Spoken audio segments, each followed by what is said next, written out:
Hi, I'm Sean, and I wanted to talk about tarot for a brief moment. Um, right now, it's a beautiful day, and I'm getting ready to go into the shop to do readings for the afternoon. Um, I don't have anyone booked this Saturday, which is a little unusual. So I'm gonna go in and see if I get any walk-ins that come in. But I'm sitting here thinking about tarot. Uh, out here, and I was horsing around with this particular deck, Tarot of the Witches. It's a fun deck. It's from the 1970s. Uh, you know, it's this was originally called the James Bond deck. It had 007 on the back of it. It was made for that James Bond movie from the 70s with Roger Moore, where he's in New Orleans. But I don't want to talk to you about that particular tarot. What I want to do is I want to try to demystify tarot a little bit. I want to take some of the magic out of it. I want to try to explain to you the best I can of how tarot works. And a few things come to mind. One is tarot is just pictures. They're cards with pictures on them. This is symbolism. Symbolism is the language of the subconscious mind.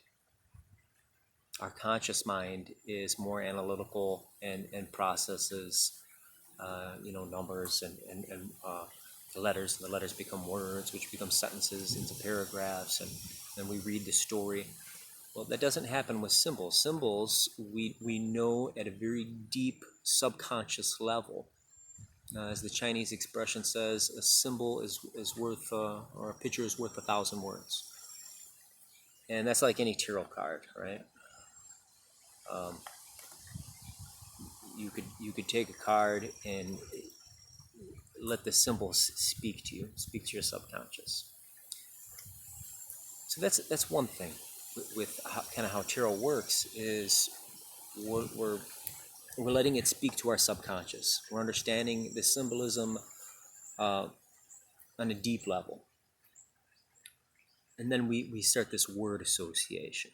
Okay, word association started with early psychology. I forget the psychiatrist who came up with it. I know guys like Carl Jung used it.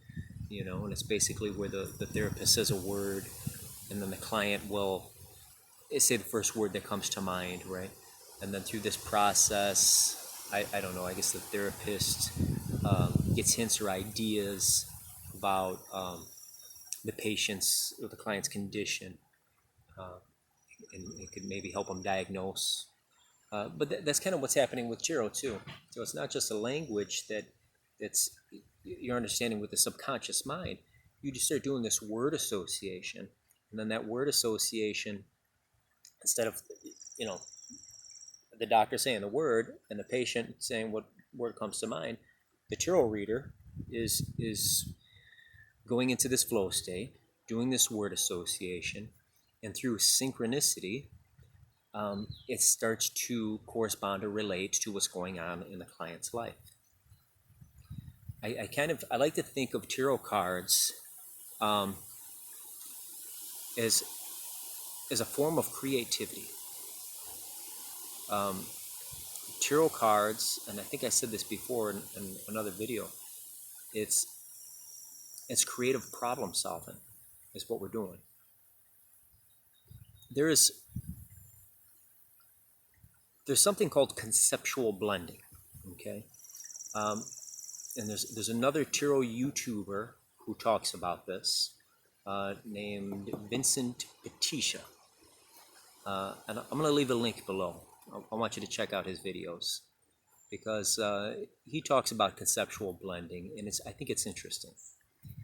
And the best that I understand it is that this conceptual blending is a creative problem solving process. These major corporations, you name it, Nike or like a Walmart or whatever, they'll bring in these creative consultants, and they do this thing called conceptual blending. And with that, in a board meeting, they'll have people start naming things. Person, place, thing. It could be anything, any random stimulus, okay, to help them think outside the box, and then they build off that and come up with solutions and answers, usually to boost sales or marketing. But I'm probably not the best guy to talk about conceptual blending because it is a little bit beyond me. But it seems like a very interesting thing, and it seems to be in the same fashion of how tarot cards work. But instead of using any random stimulus to come up with solutions, you're using 78 very specific stimulants to come up with ideas. So, that's all I wanted to say. I just wanted to take some of the magic out of how tarot works, because I think there's a lot of connotations, behind it. There's always a lot of woo-woo associated with tarot. But again, tarot, it's something that just speaks to the subconscious mind, and symbols are the language of the subconscious. And then I don't know, there seems to be some undiscovered science here behind that word association, and how it could relate to what's going on with the client, and how tarot seems to be very similar to this practice of conceptual blending. Tarot cards for me it's like being a creative consultant, really, and if you want to develop your intuition, some interesting books you might want to look into are books on creativity or creative problem solving.